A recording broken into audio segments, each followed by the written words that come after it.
Good evening and welcome to Monday Night Mashup. I'm Ben Worry. And I'm Ashley Epperson. Gun safety is coming into question again after the shooting at Auburn University this weekend. Sunday morning, Auburn City Police responded to an incident that left 1 dead and 4 injured. The shooting is being ruled as an intentional act of violence, started with a fight at a McDonald's after the Alabama-Auburn game. The author of a controversial New York op-ed is still being protected. On Wednesday, the New York Times anonymously published an op-ed supposedly written by a senior official in the Trump administration. The piece disclosed that many senior officials within the Trump administration are working diligently from within to obstruct the president's agenda and delay progress. In a speech Friday, former President Barack Obama openly criticized President Trump for the first time in a speech at the University of Illinois at Urbana-Champaign. Obama, despite making comments on Trump-related topics in the past, has never criticized his successor by name until this speech where he examined the political climate of the past few years.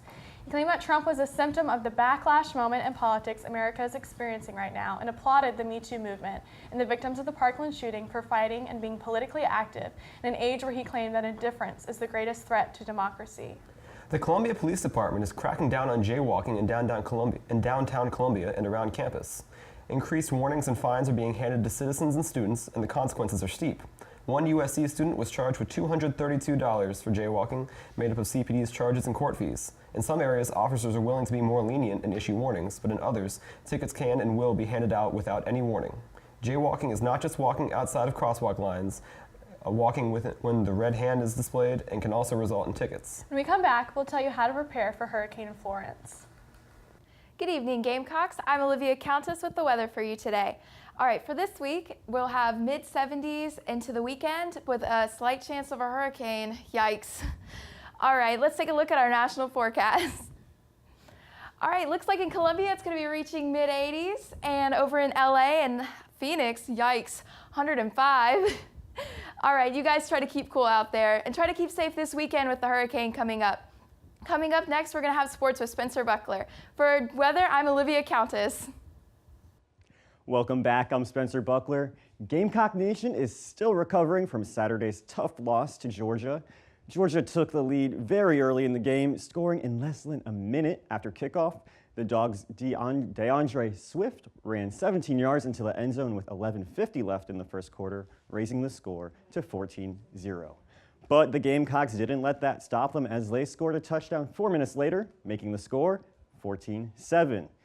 Georgia's Rodrigo Blankenship kicked a 44-yard field goal with 30 seconds left in the first quarter, giving the Dogs 3 more points. And also in the second quarter, both USC and UGA kicked field goals, making the score 20-10 going into the half. Not too bad, but the third quarter is where it all fell apart for the Gamecocks defense, allowing Georgia to score 21 points in the third quarter.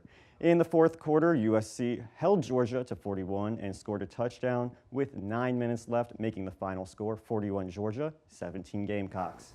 Don't worry though, football has a chance to redeem themselves this weekend as they take on Marshall at 7:30 right here in Williams-Brice Stadium. In other sports news, Gamecock men's soccer fell to Florida Atlantic University on the road Friday night.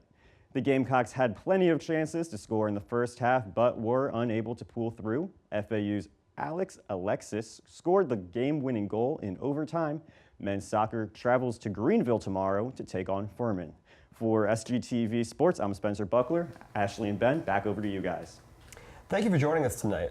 Make sure that you follow us on social media at SGTV at USC. Yes, and make sure you stay safe out there, Carolina. Thank you for joining us. I'm Ashley Epperson. And I'm Ben Worry. Have a good night and forever to thee.